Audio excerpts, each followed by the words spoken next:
보통 우리가 고깃집을 하면 사실 고기를 잘 알고 시작한다고 생각을 많이 하는데 그렇지 않은 경우가 훨씬 더 많습니다. 제가 오늘 만나볼 분은 육가공 공장을 20년 동안 하시다가 본인의 브랜드를 만드셨어요. 이제 본인의 브랜드를 만든 이유 중에 하나가 육가공 공장을 좀 크게 하셨거든요. 지금만 해도 연매출 한 100억 정도 되시는데 프랜차이즈 브랜드 같은데 고기를 납품을 하다 보면은 처음에는 이제 뭐 매장 수가 많지 않기 때문에 가격도 적당히 좀 잘 받을 수 있고 어느 정도 좋은 관계를 유지를 할 수 있는데 시간이 지나면 지날수록 가맹점수가 늘어나고 또 고기를 쓰는 양이 많아지다 보면 육가공 공장이 브랜드에 끌려가는 그런 경우가 많거든요. 그러다 보니까 이제 이분께서는 약간 나만의 브랜드로 한번 해보면 어떨까, 내 브랜드를 오히려 차려서 좋은 고기를 납품을 해서 브랜드를 키워보면 어떨까 하는 생각에 이제 브랜드를 만드셨고 실제로 지금 잘 되고 계십니다. 그리고 고기는 제가 뭐 이미 몇 번 가봤거든요. 꽤 퀄리티가 있어요. 일단은 숙성하는 거를 전혀 배제하시고 좋은 원육으로 이제 승부를 보시는 곳이라서 입에 넣었을 때 일단 그 맛부터 좀 차이가 있기 때문에 이분이 어떻게 육가공 공장에서 시작을 해서 20년 동안 밑바닥부터 시작해서 실제로 돼지 발골까지 다 하십니다. 돼지 한 마리를 모조리 다 몽땅 다 발골하시는 기술도 가지고 계시고 그렇게 20년의 경험을 쌓으시고 이제 돼지고기집을 차리셔서 지금은 대구에서 꽤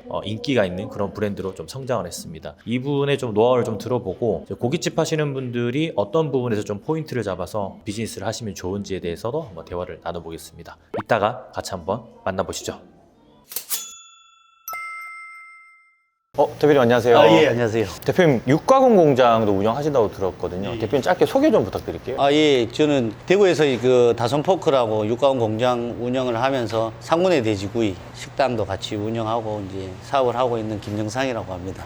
반갑습니다, 대표님. 사실 상군의 돼지고기 저도 알고 있는 브랜드거든요. 몇 번 이제 가봤는데 고기가 좀 굉장히 남달랐어요. 근데 저는 처음에 먹었을 때는 몰랐는데 나중에 이제 알고 보니까 육가공 공장도 또 따로 하시고 어떻게 이 상군의 돼지고기가 처음에 시작되는지 좀 궁금하거든요.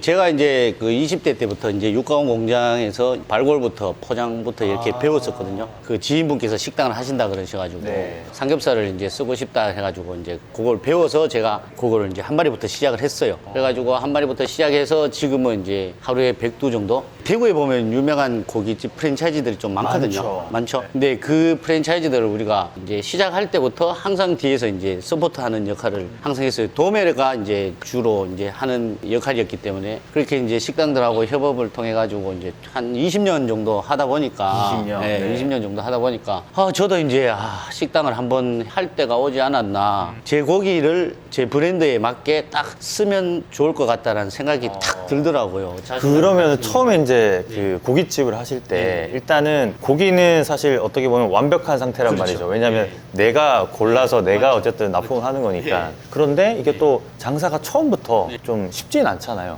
어떠셨어요? 저는 이제 식당 거래를 엄청 오래 했었거든요. 그래서 어떻게 하면 잘 되는지, 어떻게 하면 빨리 이제 힘들어 하는지, 그거를 체득이 됐더라고요. 그래서 이제 저도 모르게 자꾸 나오더라고요. 그런 것들이. 요렇게 하면 될 것 같다. 잘 되는 집들에서 따온 것 중에 한 3가지만 좀 말씀해 주실 수 있나요? 일단 저희가 이제 손님들한테 구워드리는 그릴링 서비스를 꼭 해야 된다. 손님들이 구워 드시면 언제가 제일 맛있는지를 모르세요. 고기 원육이 암만 좋아도 손님들이 구웠을 때는 제일 맛있을 때 먹지를 못하시는 거예요. 그리고 이제 반찬 같은 경우도 이제 호불호가 없는 반찬을 대중들이 다 좋아하는 반찬들을 이제 이 고기하고 어울리는 반찬들을 또 이제 습득을 한 거고요. 세 번째는 이제 직원들 관리라고 해야 되죠. 말씀들은 전부 대부분 다 가족처럼 일을 하신다고 하시는데 사실 그 직원들이 가족처럼 일하기가 쉽지 않거든요. 그래서 이제 직원들과의 소통적인 부분도 항상 삼촌 마음으로 아버지 같은 마음으로 해서 이제 직원들 사기를 높여주는. 엄청 20년 동안 지금 고기를 납품을 하시고 지금 사업도 하고 계신데 잘 안 되는 매장들도 수없이 많이 봐오셨을 거잖아요. 많이 봤죠. 어떤 형태의 좀 매장들이 잘 안 되던가요? 잘 안 되는 매장들은 보면 일단 금전적인 거를 따라가시는 분들이 있어요. 당장의 이익을 그렇죠. 위해서. 이익을 위해서 이제 따라가시는 분들이 어떤 느낌이냐면 처음에는 이제 식재료 같은 것들을 최상으로 이제 만들고 고기도 솔직히 등급이 가격 차이가 천차만별이거든요. 그래서 뭐 남들보다 조금 돈을 더 주더라도 좋은 걸 쓰겠다고 말씀을 하시는 분들이 가면 갈수록 조금 이제 욕심이 생기면 조금 싼 거 없냐 뭐 그렇게 가시는 하시는 분들도 있고요. 와, 근데 완벽히 이제 그런 것들을 어쨌든 내부인이니까 알 수 있는 예, 거잖아요. 알 수 있죠. 그런 것도 있고 또 소홀하신 분도 있어요. 또 이제 장사를 하시다가 어느 정도 이제 궤도에 자기 목표에 딱 올라왔다 싶으시면 매출이든 이제 순이익이든. 네, 그런 것들이 있으시면 이제 거의 또 가게를 비우시는 분들 많이 봤어요. 솔직히 그 가게는 주인이 없으면 무조건 표시가 나거든요. 저도 이제 엄청나게 공감하는데, 근데 요즘에 보통 이제 많은 사장님들께서 오토 매장 이런 걸 좀 어떤 꿈의 매장으로 나 그렇게 오토 매장을 만들고 나는 일하지 않아도 돈이 들어오는 구조를 만들고 싶다 하는데 여기에 대해서는 어떻게 생각하세요? 그는 저는 말이 안 되는 얘기를 하시는 거고요. 그 직원들한테도 저는 내 가게처럼 일하라고 그 말이 안 되는 거예요. 제 가게가 아닌데 제 가게처럼 말 어떻게 일을 합니까? 아니, 지금 직원분들 지금 좀 앞에 계신데 민망할 수는 있지만 이런 말씀 하실 수 있다는 게 진짜 대단한 것 그 같습니다. 진짜 예. 절대 있을 수 없는 일입니다. 이 상군의 돼지고기가 사실 대구에서는 엄청 네네. 핫하잖아요. 네네. 예, 진짜 매일매일 사람들이 몰려들 정도로 진짜 유명한 브랜드인데 아직 타 뭐 지방이나 네. 서울권에서는 아직 매장이 그렇게 많지 않다 네. 보니까 잘 모른단 말이에요. 맞죠. 요게 이제 어떤 컨셉을 가지고 좀 시작을 하시게 됐는지. 컨셉은 일단 제가 그 고기 그 육가공에서 20년을 일을 하다 보니까 사실 그 고기 색깔을 보고 고기의 생긴 모양을 보고 고기의 그 상태만 봐도 이 맛이 어떤 맛이 나는지 조금은 알거든요. 완전 전문가. 그 고기를 딱 보면 어떤 맛이 나는지를 아니까 솔직히 삼겹살집이 얼마나 많습니까? 정말 제대로 된 고깃집을 한번 차려보고 싶다라는 생각이 들었어요. 그것도 제가 생산한 고기를 제가 가진 그 능력에 최대의 장점을 발휘할 수 있는 게 이제 삼겹살집이다 생각이 딱 들었고요. 처음에 시작할 때 용산동인데 테이블 8개로 시작했어요. 그럼 왜 장사가 잘 됐다고 생각하세요? 고기의 질이 일단 좋은 거는 알겠는데. 그렇죠. 저희는 이제 손님과의 그 유대 관계를 정말 중요시하게 생각하거든요. 대화를 구워주면서 이제 테이블 8개밖에 안 되니까요. 그 동네에서는 이제 어떻게 보면 뭐 재미삼아 이제 식사하시던 게그 소문이 났어요. 그래서 지금 이제 고깃집을 하시는 분들이 뭐 고기 도매처나 이제 납품을 받다 보면 아니, 처음에는 좋은 고기가 들어오거든요. 맞죠. 처음에 이제 계약을 했으니까 맞습니다. 좋은 고기 좀 주다가 시간이 지나면서 약간 안 좋은 고기가 좀 들어오는 비중이 좀 높아지면서 맞죠. 그러면서 좀 약간 퀄리티가 맞죠. 떨어지거든요. 당연하죠. 이런 부분을 좀 약간 해결할 수 있는 방법이 있을까요? 식당에 계시는 분들이 고기의 그 원육 상태를 일일이 확인을 다 못 하시거든요. 그렇죠. 못하죠. 그러니까 고기를 받는 그 업체의 그 믿음, 신뢰, 신용 그게 제일 중요하지 않을까요? 그것도 어떻게 보면 관계네요. 그렇죠. 관계죠. 결국엔 관계죠. 그래서 항상 저희는 그렇게 생각해요. 그 농가에 직접 가서 돼지 키워주시는 농장주 분들한테 항상 감사하다고 말씀도 드리고 그럼 약간 어떻게 보면 대구에도 돼지 사육하는 공간도 많고 하다 보니까 약간 프리미엄 농장주 분들이라고 네, 해야 될까요? 맞죠. 돼지를 잘 키우신 네, 분들하고는 맞아요. 네. 어쨌든 인맥이 예, 쫙 그렇죠. 형성돼 네. 있는 와 굉장한 경쟁력이네요. 그죠? 맞죠. 제일 큰 이제 경쟁력이고요. 경쟁력이죠. 그 제일 큰 장점이라고 보고 있습니다. 저도. 지금 그 상구내가 테이블 단가가 제가 이제 얼추 이제 듣기로는 꽤 높더라고요. 이게 이제 모듬 세트 같은 것들이 잘 구성이 돼 있던데 요거는 어떤 형태로 좀 테이블 단가 좀 높일 수 있었나요? 그러니까 저희가 이제 돼지를 그 한 마리를 발굴을 하면 부위가 여러 가지가 나오잖아요. 그 많은 부위가 나오지만 저희가 이제 돼지고기에서 구워 먹을 수 있는 부위들은 다 한 마리로 만들어 보자 이렇게 생각을 했어요. 그래서 이제 껍데기까지 이렇게 한 마리 세트를 만들었는데 아니 근데 이게 다른 브랜드에서도 하고 싶지만 쉽지 않거든요. 쉽지 않죠. 저희가 이제 직접 하니까 이게 가능한 부분이고요. 저희는 일단 제조 공장이 따로 있으니까요. 와 이거를 이렇게 운영하는 데가 거의 없지 않나요? 없죠. 제가 알기로도 이제 식당을 먼저 시작을 하셔가지고 고깃집을 시작하셔가지고 이렇게 쭉 이제 가맹점을 늘리시면 결국에는 제조 공장을 가지고 싶어 하세요. 제조 공장을 가지고 싶어서 차리잖아요. 못 차려요. 이 돈 있다고 차릴 수 있는 게 아니거든요. 그래서 아직까지도 국내에는 약간 이런 형태로 이제 사업을 하시는 분들은 진짜 거의 없다고 봐도 네, 무방할 맞습니다. 정도로 이게 진짜 엄청난 노하우인 것 같은데 상무내가 보면은 되게 경쟁이 치열한 곳에 많이 들어가는 걸 네, 제가 몇 맞습니다. 군데를 봤거든요. 근데 이게 쉽지 않거든요. 요즘에 고기 브랜드가 너무나 많고 진짜 가지각색 컨셉들이 너무나 많다 보니까 특히나 울산에 그 달동 삼산에 있는 것 그쪽에는 고기 브랜드가 진짜 많이 완전히 정말 많이. 어떤 거예요? 그쪽에 들어갔었을 때? 저는 그 가맹점주 분들이 이제 상담을 하러 오시면요. 네. 제일 먼저 얘기하시는 게 어디 하고 싶으신지 말씀하시면 그 주위에서 고깃집 제일 잘 되는데 옆에 일단 가게 알아보시라고 말씀드려요.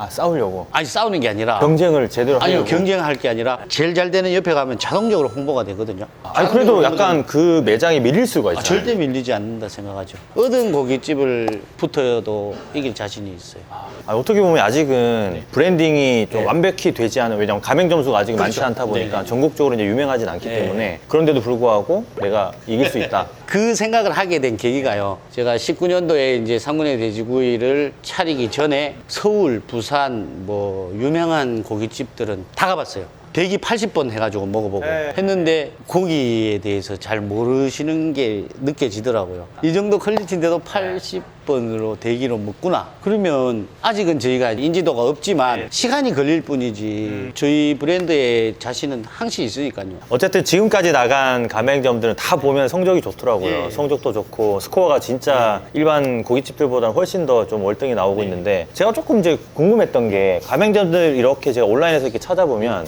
온라인 마케팅 세팅이 기본적으로는 어느 정도 좀 잘 되어 있더라고요. 네네네. 이게 뭐 직접 관리를 또 해주시는 분이 저희가 그 마케팅 팀이 따로 있어요. 젊은 친구가 그 SNS가 저희보다 훨씬 잘 알잖아요. 그렇죠. 네, 맞아요. 네. 요즘에 이제 고깃집들이 돈이 된다는 어떤, 왜냐면 1차에서 많이들 끝내시다 보니까 맞아요. 그래서 고깃집들 진짜 많이 차리시거든요. 그러다 보니까 경쟁이 심해서 조금 힘들어 하시는 분들이 있는데, 약간 대표님만의 노하우 같은 게 있을까요? 일단은 고기 맛에 대한 자부심은 무조건 있어야 돼요. 이 고기에 자부심. 대한 일단 첫 고기에 번째 대한 자부심. 원육에 대한 자부심은 무조건 있으셔야 되고요. 고기가 내가 봐도 아 이게 우리 고기가 맛이 있을까라고 생각하시면 장사를 안 하시는 게 맞아요. 와, 엄청 중요한 말이다. 진짜 중요한 말이다. 내가 내가, 자신 없으면- 내가 고기가 나가면서 갸우뚱할 정도면은 팔면 안 된다. 네, 팔면 안 되죠. 고기에 대한 1차의 확신이 있으셔야 되고, 일단 이 사람과의 유대 관계를 진짜 중요시하게 생각하거든요. 손님과의 대화, 이 느낌, 주고받는 정이라고 하죠. 장사하면서 뭐 힘든 얘기도 하면서 뭐 아직까지는 그렇게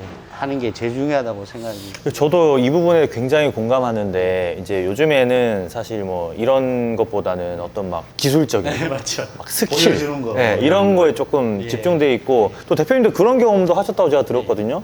되게 유명해서 가봤는데 딱 보니까 이제 그냥 마케팅빨. 그렇죠. 근데 그런 집이 바짝 잘 되기는 분명히 효과가 있을 거예요. 그만큼 그분들도 나름대로의 최선을 다해서 이제 그렇게 만들어 놨는데, 기초가 없다 보면 빨리 또 없어지는 브랜드들이 있잖아요. 그래서 저는 지금도 저희가 가맹 사업한 지가 이제 1년 조금 넘었는데, 그러니까요. 한 달에 한 개 이상 내지 않아요. 그리고 보니까 가맹점 간의 거리도 거의 한 4km? 엄청나게 넓게 잡아 놓으셨더라고요. 왜냐면 보통은 이제 500m거든요. 고깃집은 근데 500m 말이 안 되는데, 말이 안 되죠. 그래도 한 1km나 뭐 작은 도시에 막 두세 개씩 이렇게 나가는 곳도 꽤 많은데 4km로 잡아놨다는 건 웬만한 소도시에서는 하나만 딱 내준다는 얘기거든요. 그만큼 또 너무 서로 이제 사이가 안 좋아질 수 있잖아요. 그렇죠. 예, 또 상권이 겹칠 수도 있고, 그러니까 서로 다 잘 살자는 취지에서 이제 그렇게 했습니다.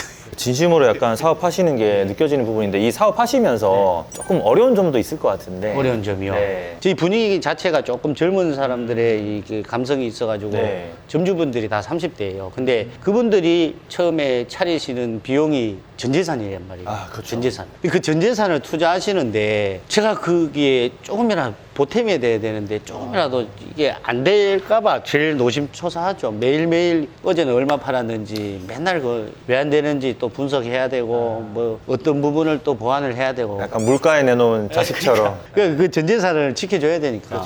그게 제 걱정이죠. 혹시 오셨을 때, 상담하러 오셨을 때 그런 것도 좀 보시나요? 그 사람의 어떤 성향이나. 봐야죠. 일단 마인드, 이제 이 장사를 하시려는 목적 같은 거를 항상 물어보거든요.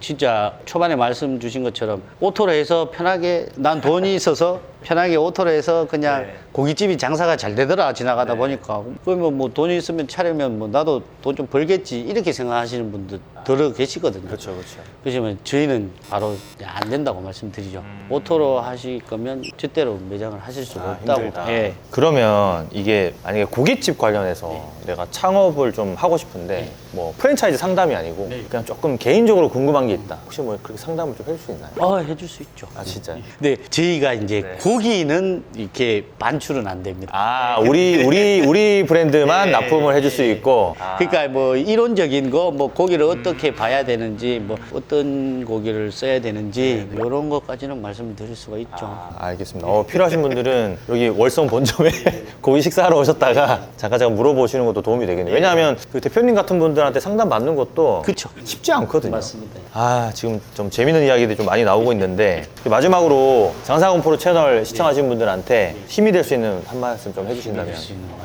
지금 다들 경기가 갑자기 너무 안 좋아져가지고 저는 그렇게 생각해요. 막 힘들 때 우울하거나 막 더 힘들어하면 더 힘들더라고요. 조금 너무 장사에만 집중하지 마시고 조금 다른 것도 생각하시고 가족들하고 여행도 좀 다니시면서 좀 즐기면서 좀 하셨으면 좋겠어요. 전부 이 장사가 너무 안 되다 보니까 막 전부 다 표정이 다들 안 좋으세요. 너무 힘들다고 하니까. 근데 어떡하겠어요. 지금 이 경기가 이런 거, 시기가 이런 거를 이 시기를 또 슬기롭게 극복해 나가야 되죠. 극복하고 나면 또 좋은 날 오지 않겠습니까? 그렇게 생각하고 있습니다. 맞아요. 우리가 늘 뭐 마음속으로 생각하잖아요. 일비하면 안 된다. 장사하시는 분들이면 모두가 그렇게 생각하는데 이게 또 하루 매출 망하면은 소주 마시고 싶고 그럴 때일수록 조금 좀 정신 차리고 정신 좀 차리고. 마음을 다시 잡고. 근데 제가 20년 장사를 해봤지만 요즘 경기가 좋아라고 말한 적이 한 번도 없었어요, 사실. 그래도 지금 이렇게 먹고 살고 있지 않습니까? 그러니까 지금을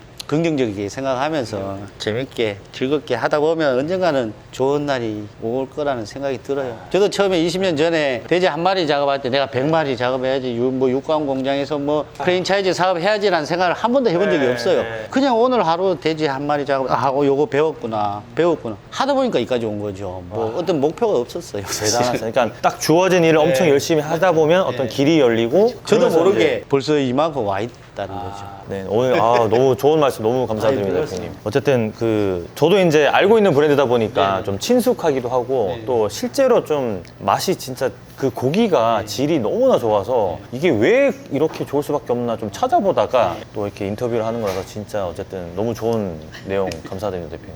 감사합니다. 감사합니다, 대표님. 네. 감사합니다. 네. 너무 맛있네요. 아니 제가 오늘 식사를 안 하고 오긴 했어요. 예, 잘하셨습니다. 진짜 맛있네요. 기름이 확 들어오면서 말씀 계속 하시죠.